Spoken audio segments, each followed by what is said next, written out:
somebody cries out, hell, it's going for free. And I know sooner or later the next one is me.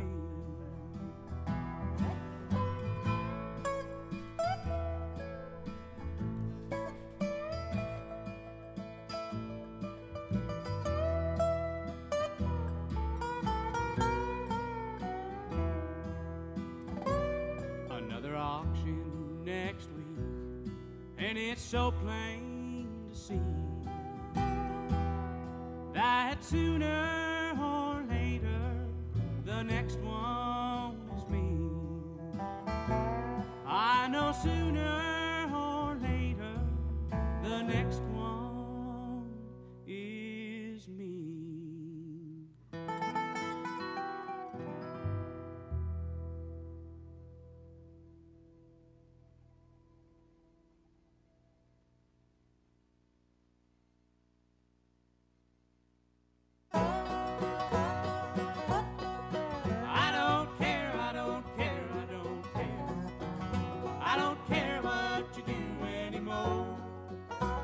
Played with my heart right from the start, and I don't care anymore.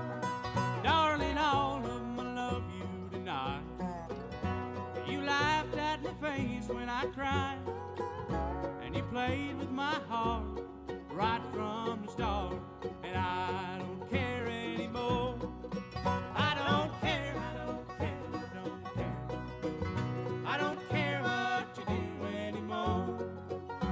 You played with my heart right from the start, and I don't care anymore.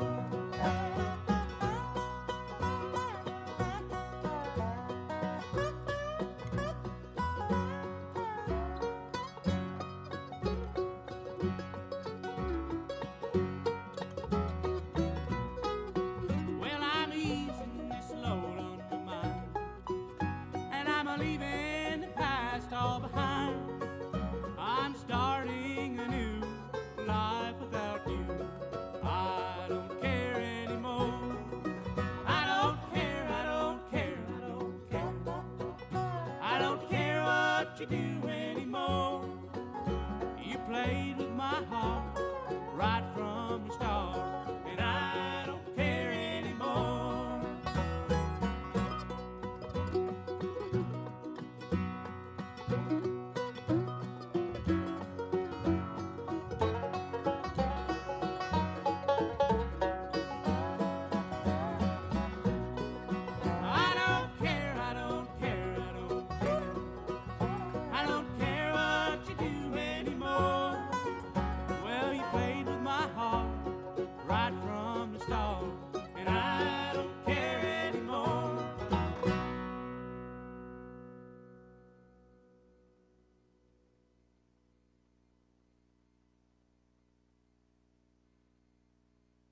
I had a dream last night. I thought my good gal had gone. Well, I woke up this morning, she really hadn't done me wrong. And it just ain't fair, but my good gal is done calling. Well, I'm gone away, I'm leaving today. I'm gonna bring my baby back. If that eight-wheel driver don't jump the railroad track, I'll take her from that man. I'm gonna bring her home if I can. Bingo. Ladies and gentlemen, would you please come to the front of the grandstand, please? The band shell. Ladies and gentlemen, please approach the band shell.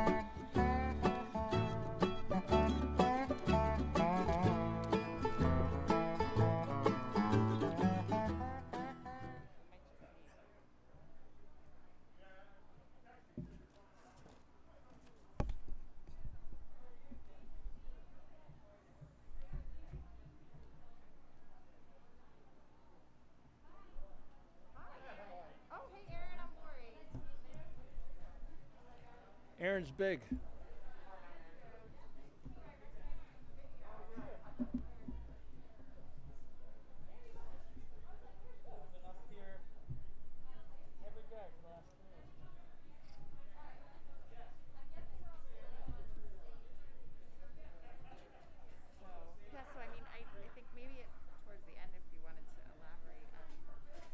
We'll play it by ear. Done a lot. Hey, Commissioner. All right, I'm going to put my mask on. All right, my friend. Good to see you. Everything good? Yeah, everything's great. Great. Thanks for coming up. Yeah. Yeah, you got to drive up on this with the phones and all. But it was nice scenery. Right? Two iPads and 2 phones the whole way. That's all? Yeah, that's it. 2 of those devices must be exclusively for the governor. Huh? That's right. Where are we? Where do you want us back? Yeah, Commissioner, take a seat anywhere. Okay. Yeah. Go here. Just you? No. No, I don't know where I'm in. Okay. But wherever you feel comfortable. Okay. Want to see what's going on? Okay. Okay. Yep.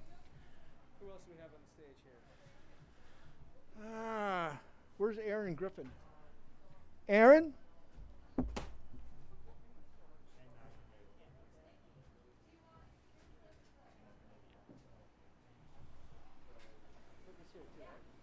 Hey. How are you? See you. Excellent. I think we have enough seats. Yeah. I'll go sit over there after. Okay. Everybody good? Everybody ready? I think so. Yeah. You gotta. What's your next stop, Commissioner? Oh, it's undisclosed locations always. Oh, okay. All right.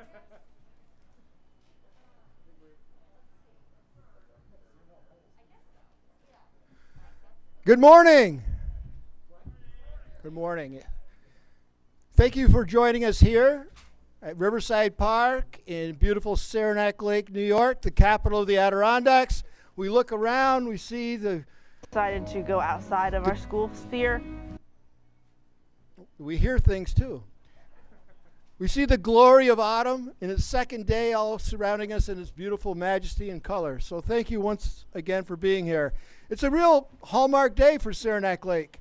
And joining us here today is Commissioner Basil Sagos, the Commissioner of the New York State Department of Environmental Conservation. And he's joining us today to make a special announcement. Not every commissioner in New York State do I see eye to eye to, but to Commissioner Sagos, when he stands up and joins me, you'll know why. Thank you. Commissioner. Thanks. It's important to see eye to eye with people. When I started this job many years ago, I was a good 6.5 feet. But, over time, the important work gets the best of you. But really, really glad to be here, Mayor. I always say that leaving Albany and driving north through this landscape is cathartic. You finally get out of the trafficked area and you get into the mountains here and see this beautiful landscape, and it really just takes your breath away. I mean, you could take it for granted, I think, if you live here and see it every day. But for those of us that are downstaters and just merely have the pleasure of coming here once in a while, it is really one of the most special places on the planet, and that's legacy of the work of DEC and many agencies, and certainly our Governor Cuomo, who's been just a huge supporter of Adirondacks issues over his tenure, and as you know, a frequent visitor to these parts. So thank you, Mayor, for hosting us. Welcome, everybody. Climate Week 2020 is here. We also have with us Nikki, Hilton, Patterson from the Adirondack Diversity Initiative. We have our friends from the Wild Center. I don't know if Stephanie is here. Stephanie Radcliffe, the Executive Director. There she is in the back. Stephanie, great to see you. Jen Kretzner, who runs climate programs, and Aaron Griffin. From my staff, this is a climate event. So from my staff, Dazzle Ekblad, who's done just an incredible job.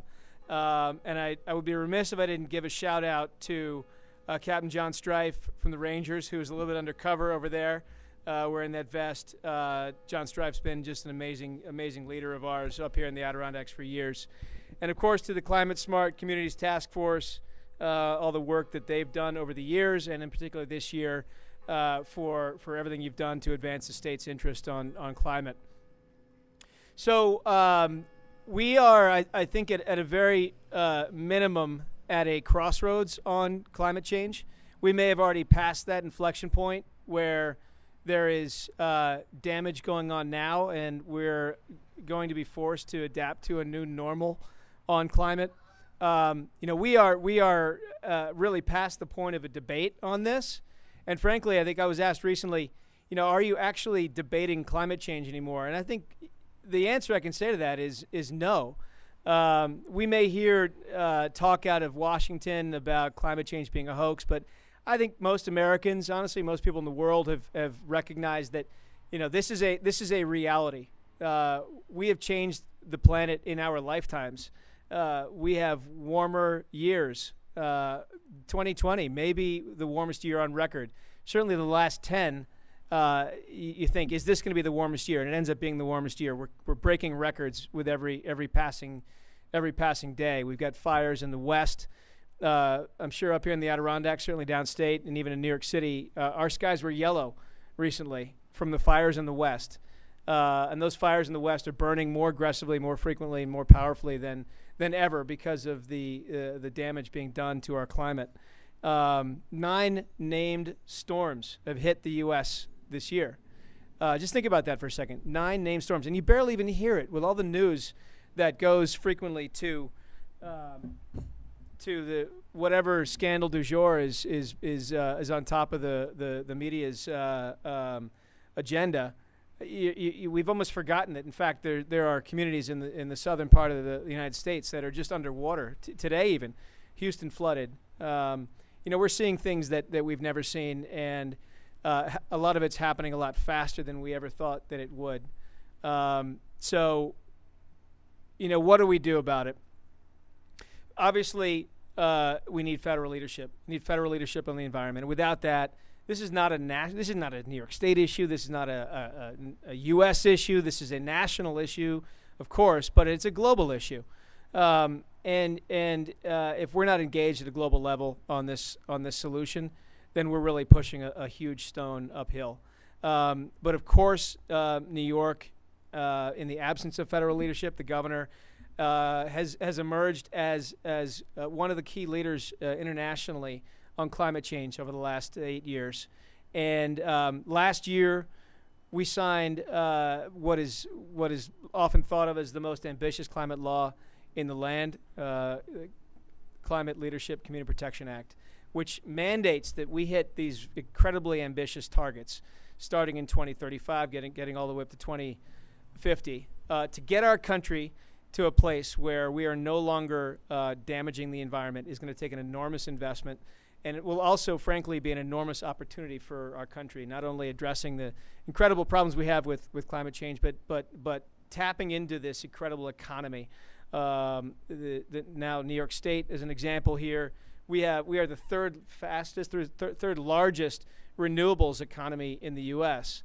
And that's even before this summer we announced an incredible investment in offshore wind and onshore renewables, the largest solicitation ever of any state. So we are forging fully ahead, embracing this crisis as an opportunity to do better for our country, to do better for our world, and lead with our fellow states in the absence of any federal leadership. But we also can't do this without strong support from people, ordinary New Yorkers, and their communities.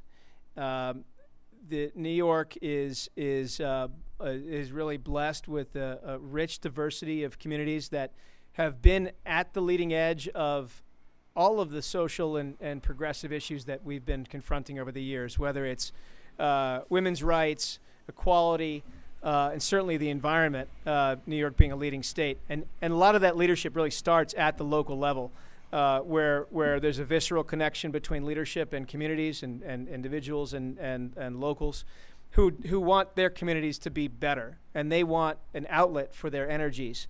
They want to make the world a better place by really acting locally, because often there's a feeling like, whether it's DEC today, Washington is not responsive to our needs. So what can we do locally? And that's what today is about. So today we are, again, pulling this statewide initiative down to the local level. This is the Climate Smart Communities Program, which is a fantastic program that DEC has been in charge of now for many years. These are pronouncements from communities around the state that they are pledging to do better for our climate, whether it's investments in our lands, investments in energy efficiency, installations of renewable infrastructure. We now have a total of 251 communities in New York State that have taken at least the pledge to become climate smart, and that means carbon neutral and a variety of other things. The next step above just taking that pledge is becoming a certified climate smart community, and that means you're actually demonstrating not just the pledge, but you're actually demonstrating results, and that's where the rubber meets the mat and meets the road. We have an incredible diversity of those communities. 49 before today, 49 communities around New York State that have taken that huge leap forward on becoming more sustainable and more efficient. That actually is about 8.7 million New Yorkers. So it's of 251 communities, 8.7 million New Yorkers, 45% of the state's population. So a significant part of the population of our state now is already living in these so-called climate smart communities. Today we celebrate the next group of certified climate smart communities. And we're growing that by a total of 13 around the state. And we're here in Saranac, so I guess you're all wondering, is Saranac a climate smart community certified? And the answer to that is very much yes. And I want to congratulate this community.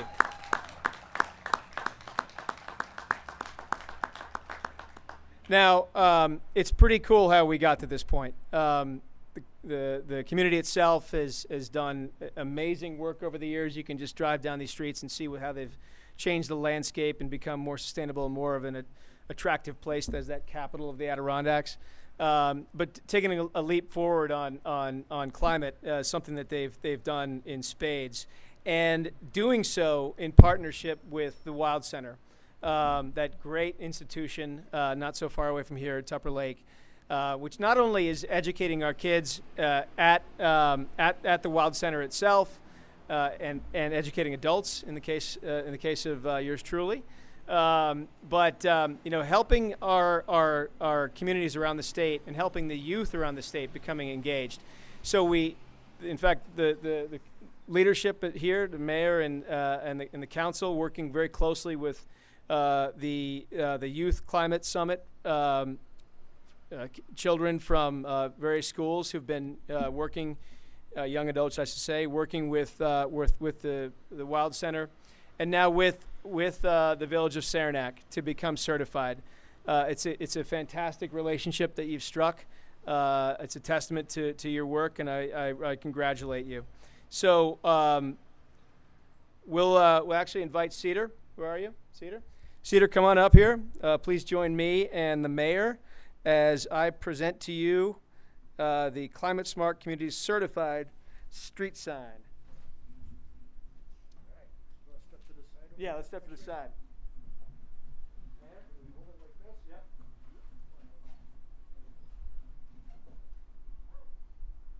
Congratulations.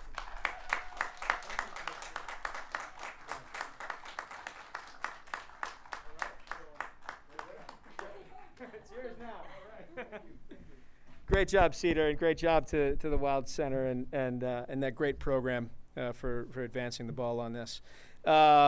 So we are not without other friends from New York State here who have advanced climate smart communities. The village of Homer, which it's actually in Cortland County. Village of Homer has done fantastic work to achieve not just the pledge, but now of today, the certification, and it would not have gotten done without Andrew Fogerheim, who again worked with the Wild Center and was in my office, about a year ago, to talk about the program and the amazing efforts that they have expended to really, bring the youth into leadership on climate change, really here in New York State and now nationally. So without further ado, I want to bring Andrew up here to present him with the Village of Homeworth's Climate Smart Communities Certified Street Sign.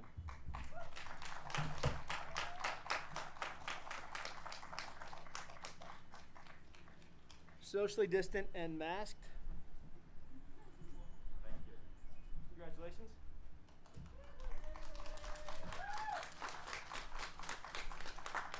Great job. Thank you.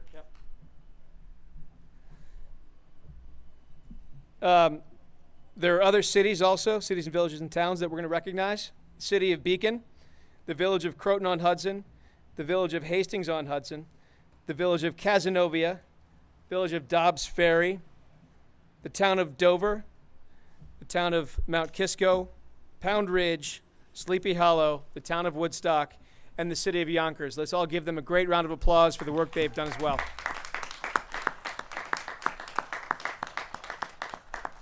And we are live streaming this right now through Facebook, so I know that they're all watching and taking part and celebrating along with us.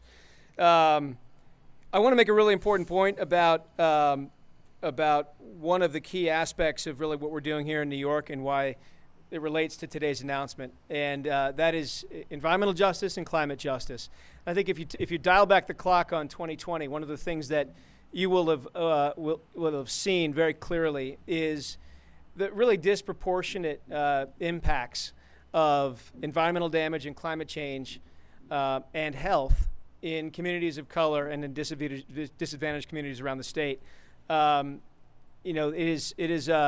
is no secret that those issues are very well entwined, and the solutions for climate change and really for improving our environment, improving our communities, it means that we have to double down on our investments in these communities to ensure that those who have borne the most significant impacts over the years are not just going to benefit from the solutions, but will be part of the voices that we listen to and that are actually at the table with us to craft those long-term solutions. That is the core of the Climate Leadership and Community Protection Act, where 35 to 40% of all benefits from our investments in climate change action actually accrue back to those very communities. It's an important part of rebuilding our state, rebuilding our economy, and making sure that we are creating an environment long-term where all communities are going to benefit from this incredible change that we need to secure for our entire country. So 5 of the communities today, the climate smart communities, are environmental justice communities. And I want to thank those communities for pushing ahead with this really ambitious agenda and demonstrating that climate action can be something that we bring down to the local level in every single community here in New York State. So congratulations to them. Congratulations. So it's my pleasure now to introduce a friend. And I had actually promised that we were going to go running together. And then I heard that she's probably a better runner than I am. And nonetheless, she came with her running shoes on. So you can see that she was ready to take me on. But Nikki Hilton Patterson from the Adirondack Diversity Initiative has become a great friend and is running an incredible and very important program here in the Adirondacks, but really as an example for how we need to begin looking more aggressively at issues of race and diversity and inclusion really all across the state and nation. As you all know, she's been bringing these issues to the forefront and is helping to link communities downstate and upstate with these beautiful places, and really helping to make these beautiful places more welcoming to visitors and residents alike. And I know that over the next few years, her work is going to pay some significant dividends. We as a country are going through an incredible turmoil right now. But it's that opportunity for contact, I think, and breaking down barriers that will get us through this crisis that we're in right now, and being welcoming of each other and each other's viewpoints. That's really what Nikki is, and I know that all of us here today are embracing that concept, and we welcome everything that she brings to the table, and congratulate her for her work. Nikki.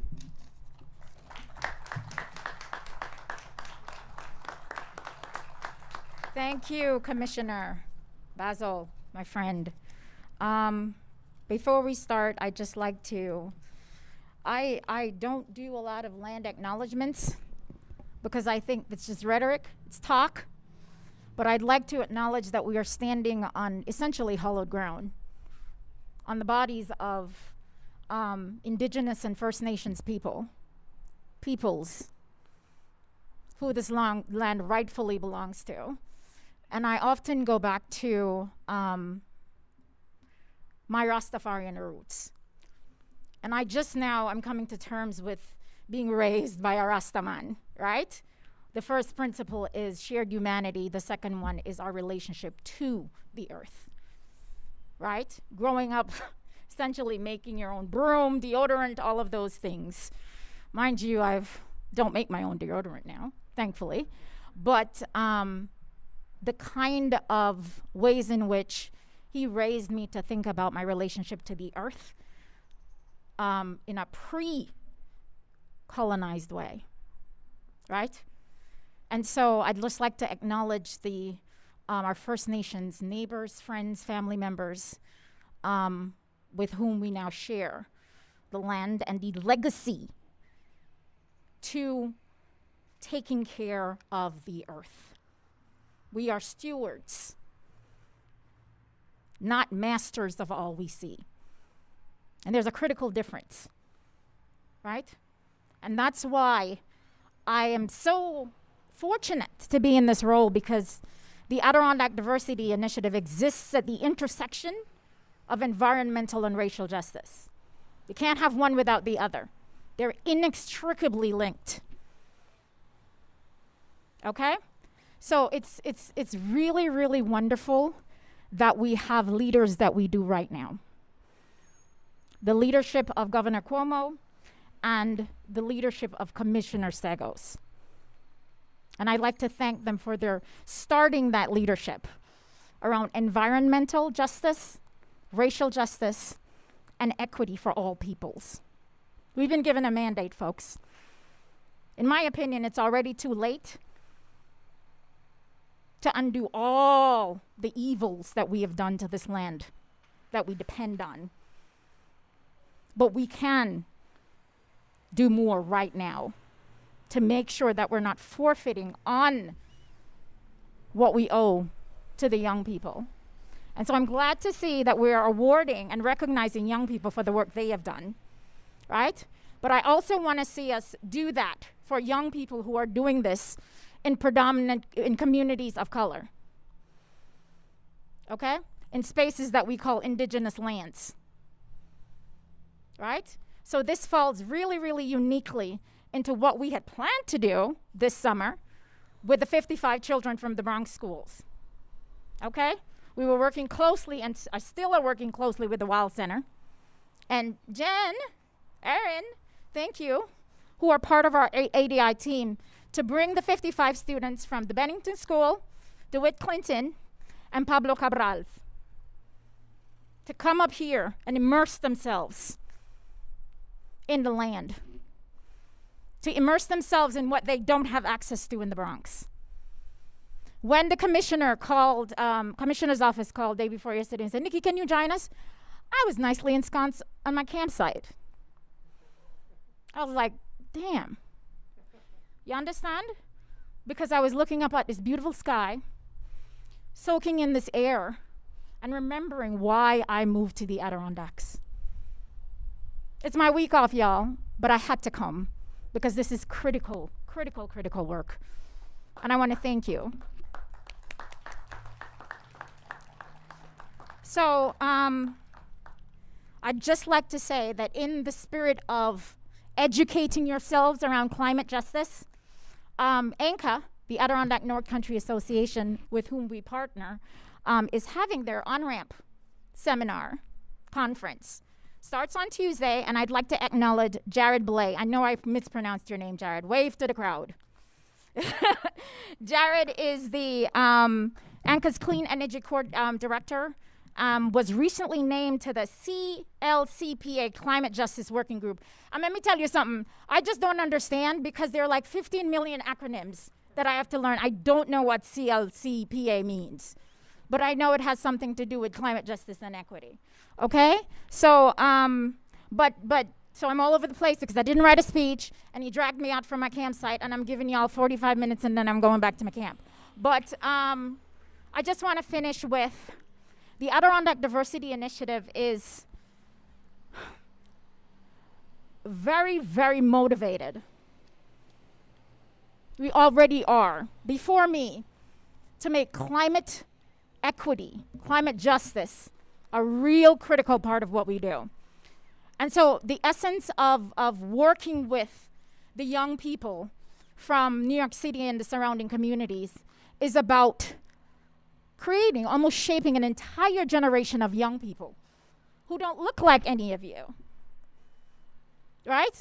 Black and brown, immigrant families, non-Protestant families, second English families, to become invested in climate justice in a way that we have never seen before.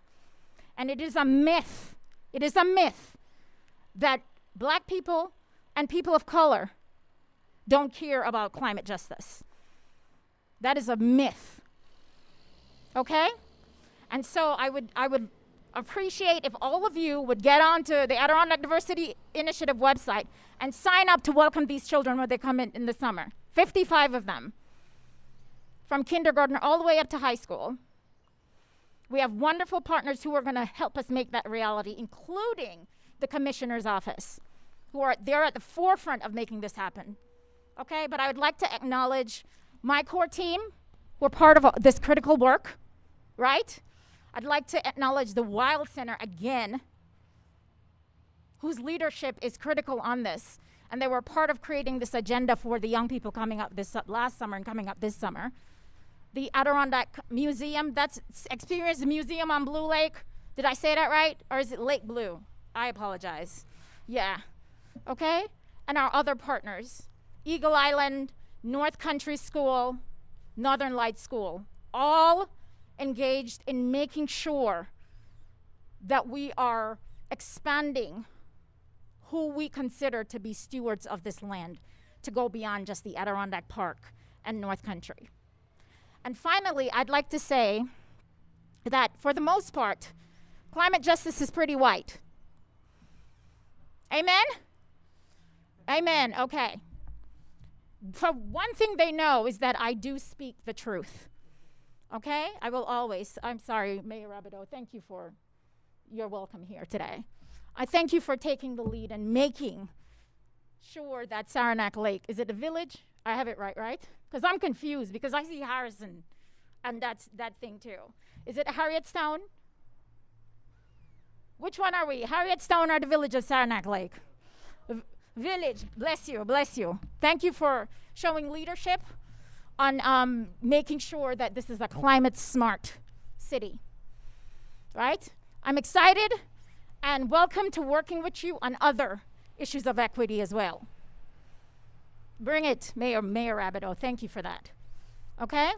But, yeah, I'm looking forward to that.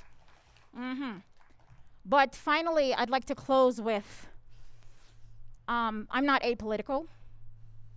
I'm about equity and justice for everyone. And I believe, I know that this is the state's platform, but I'm gonna say it. Breonna Taylor did not have justice. She didn't receive justice. And you can disagree with me all you want, that's okay. But when they fire me, that's when I'll stop talking shit. Okay? But this is, I stand firm in believing she didn't receive justice. And I'm gonna say her name today, okay? But for this beautiful, beautiful, beautiful day that we've been given, let us remember everyone that's not here, okay? Let's just remember everyone that isn't here. Thank you for your time. I know I've missed some people. I know I missed some things to say. But thank you, Commissioner. Thank you, Mayor Rabideau. Thank you, young people, for doing the work. Thank you, Erin, and thank you.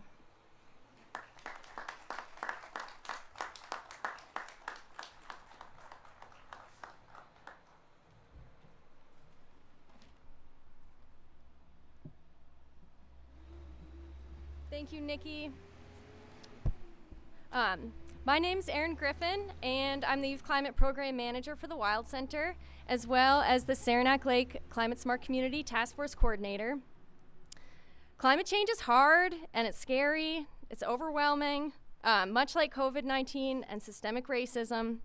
And if we've learned anything this year, it's that these challenges are much more easily faced together.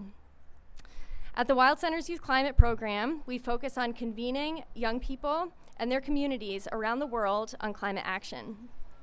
We know that making space for those who are most severely impacted by climate change at the table is key to lasting and effective climate change solutions. But facilitating these connections and conversations doesn't always happen naturally, and we need leaders to make sure all voices, including youth, are invited to the table and heard as equal partners once they're there. As trusted sources of information, museums are ideally suited to be this connecting and convening presence in communities, and the Wild Center's proud to be pioneering this work. It's so meaningful for me to be part of the task force in Saranac Lake. And can everyone on the task force just wave so everyone knows you're out there? Awesome. And I know that collectively our expertise and dedication and camaraderie is something special. We have built a solid foundation for inclusive climate change solutions in Saranac Lake, and also in Homer, which you'll hear about shortly. And most importantly, I know we are just beginning the hard work of rapidly reducing emissions and switching to renewable energy. In the spirit of sharing what can be accomplished when communities partner with youth, we're excited to announce a new video showcasing what's happening in these communities. Thanks to the support of the National Oceanic and Atmospheric Administration's Environmental Literacy Grant Program, we hope to inspire and challenge communities across the state and the country to find pathways to authentically partner with youth on climate action. We look forward to debuting a clip of the video shortly, and you'll be able to watch the whole video after the press conference. But first, I am thrilled to turn it over to Saranac Lake High School senior, Cedar Young.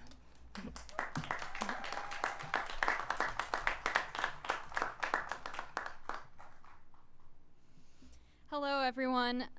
My name is Cedar Young, and I'm so happy to be speaking with you all today. I'm a member of the Saranac Lake Climate Smart Communities Task Force, representing Saranac Lake High School with fellow senior and friend Tucker Jacoby.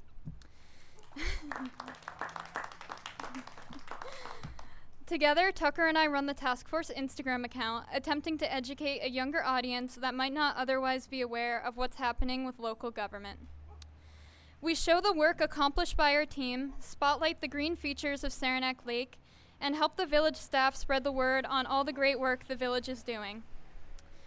Besides our meetings with the regular task force, we also meet with our teacher advisor, Katie Alexanian, to craft posts relating to upcoming events and finished actions. Our posts have included the electric vehicle charging station downtown, farmers market reminders, smaller breakdowns of our hefty greenhouse gas inventory, and simple tips for reducing your own carbon footprint. In my almost 2 years with the group, I've begun to learn the inner workings of local government, including the processes and partnerships necessary, even just for changing our streetlights. These experiences have solidified my dream of working to modify climate change policy on a national level, a job requiring the same collaboration and patience as this task force used. I'm so excited to take the skills I've learned with me throughout the rest of my personal and professional life, and I'm so proud to have been part of such an amazing accomplishment for Saranac Lake. Thank you.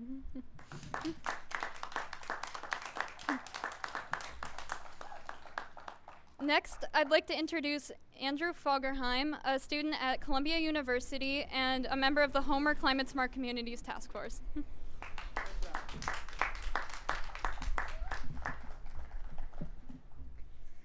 Thank you so much, Cedar. Hello, my name is Andrew Fogerheim. I'm currently a freshman at Columbia University, and I've had the pleasure of serving as the Assistant Climate Smart Communities Coordinator for the Village of Homer for the past 2 years. Today is a really special day for me and our task force, and we are all so honored and excited to be officially designated as a bronze certified community. This excitement is largely from the fact that the villages of Homer and Saranac, in the villages of Homer and Saranac Lake, youth has served as catalysts, partners, and leaders in the pursuit of a more sustainable today and tomorrow. In Homer specifically, the entire Climate Smart process has been driven by and led by young people.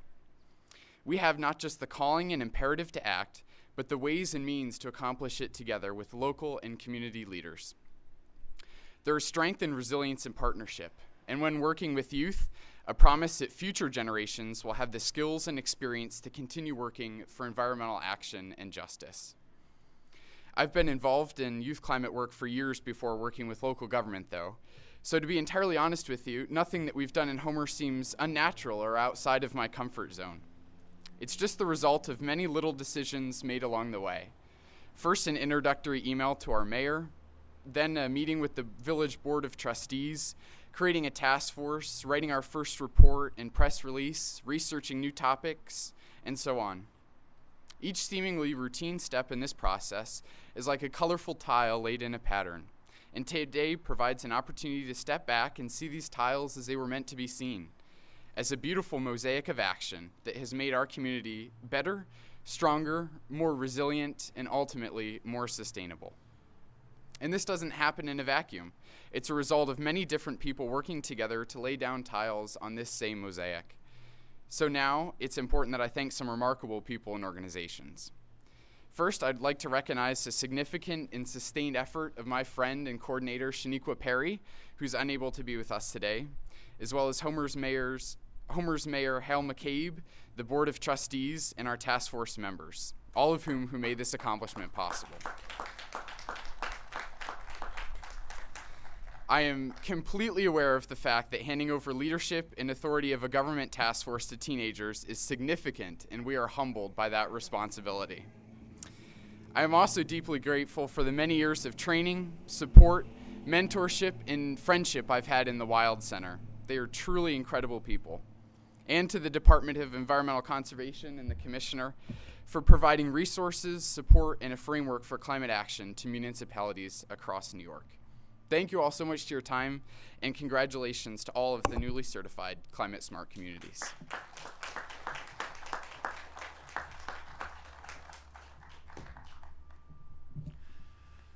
Well, I got to tell you, Commissioner, if this is our next generation coming up, I think we'll be in very, very good hands. Great.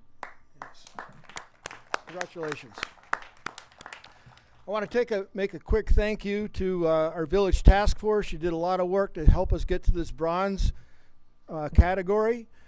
The Wild Center, Paul Smith College, North Country Community College, and trilakes350.org. Thank you so much.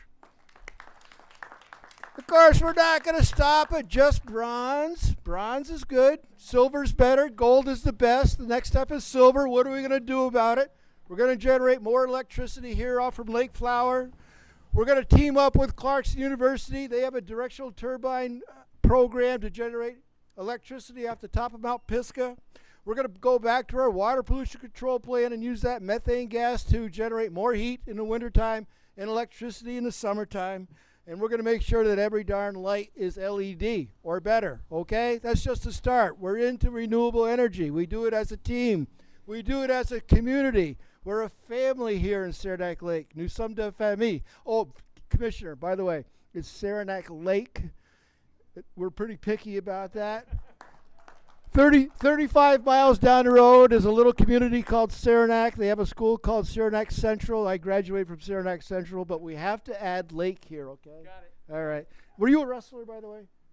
Sometimes. Okay. So, because you said when the rubber meets the mat, I'm going, are we hitting the mat? I was a wrestler, so I was into that. Yeah. So look, it's a beautiful fall day in Saranac Lake. You're all beautiful people here. We're blessed to be together. We're blessed to have this award. We're blessed with tremendous state leadership in regard to the environment and so many other endeavors. and we're just blessed by God. Thank you so much. All right, thanks everyone. That concludes the program. I guess we're going to see the video now, right? Great, thank you.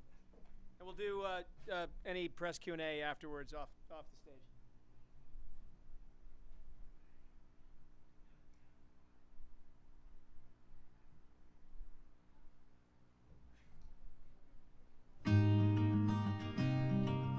It's okay to be scared because this is a scary topic, but it's good to turn that fear into motivation to go out and do your very best. I think youth bring a certain level of passion. It's really our future that we're dealing with here. Youth can be great assets to their local communities. I think many young people in New York State are very concerned about the impacts that they're seeing related to climate change. And now, thanks to the skill sets that they gain at the Wild Center's Youth Climate Summits, and now thanks to the New York State Climate Smart Communities program, they have a pathway to collaborate with their local leaders and actually work together to make climate solutions in their rural communities.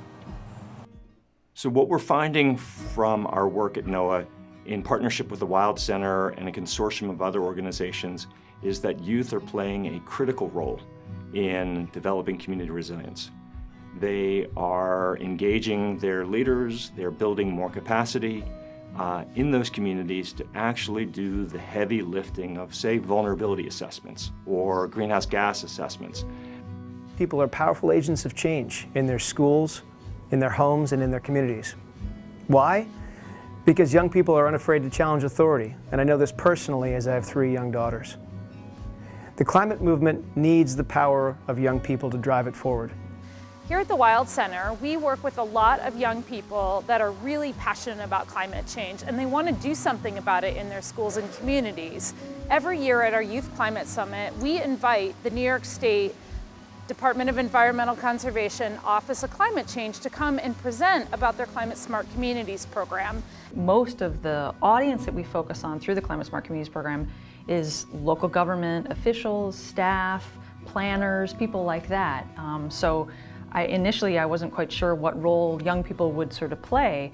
And I would say the Village of Homer is especially a unique case where the mayor happily, gladly, I think as he put it, sort of gave the reins over to high school students to start a climate smart task force and make them the chairs of that task force. Actually, they reached out to me to bring me into the high school to give me a tour of some of the things that they had been working on, the Homer Green team. All the things they've done blew me away.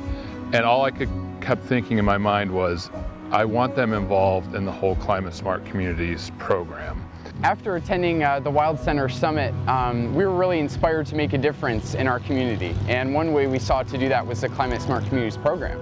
And so when we saw that the village was registered and saw that they had passed a resolution along the lines that the program suggested, we looked up the email for our mayor and just sent him an email. So we decided to go outside of our school sphere and move into the community. And we thought our local government would be a great place to start. They have all the resources. So it ended up being a perfect partnership between us because we as students have free time to devote to something like that.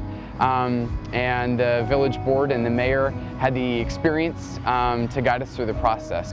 And the more I spoke with them and the more we talked, the more I realized they should actually be the team leaders of this. They should be the leading driver.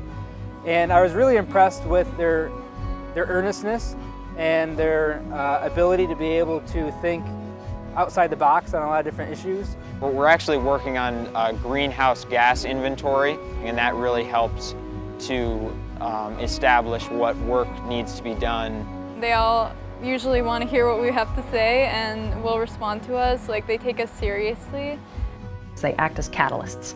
They are inspiring and they help them sort of move forward in a way that I don't think without that kind of initial, that push and that hopeful perspective that they offer, I don't think it happens as quickly. I've worked in politics and government for the last 20 years, and I've actually not experienced this before. They're very focused, they're very driven, they're very passionate.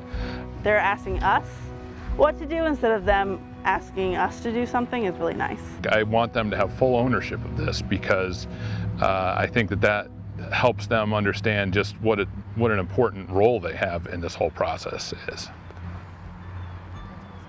One of the things that we've learned from the Wild Center is that climate change is a global problem, and we will all feel its effect. Even the small village of Homer, New York can make an impact in this global problem, and I think the really exciting thing is if we could encourage other municipalities across the state to do the same thing.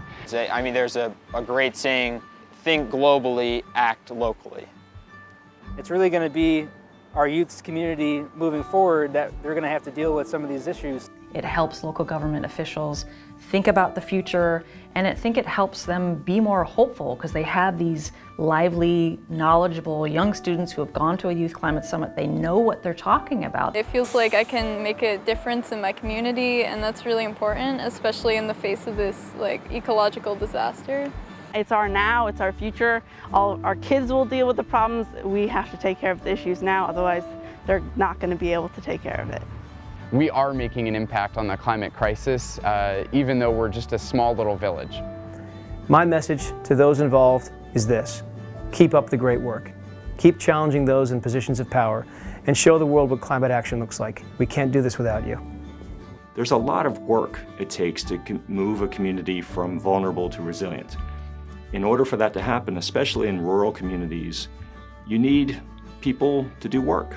What we're seeing is youth are playing a much more foundational role in that, more so than we anticipated, and it's a really wonderful surprise. This is their world we're moving into. It's not going to be ours for much longer, it's going to be theirs, and so they should be in the driver's seat of determining what happens and how we proceed, especially when it comes to things like the environment.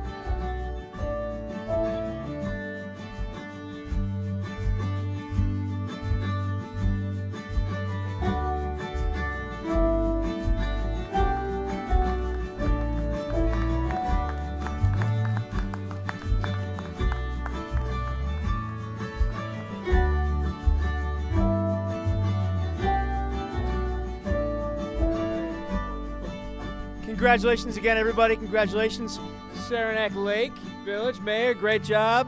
Congratulations, Homer, Hal McCabe, and to the Wild Center and the Youth Climate Summit, and of course, Nikki, Hilton, Patterson from the Adirondack Diversity Initiative. Thank you all for coming today. Have a great rest of your week. Thank you.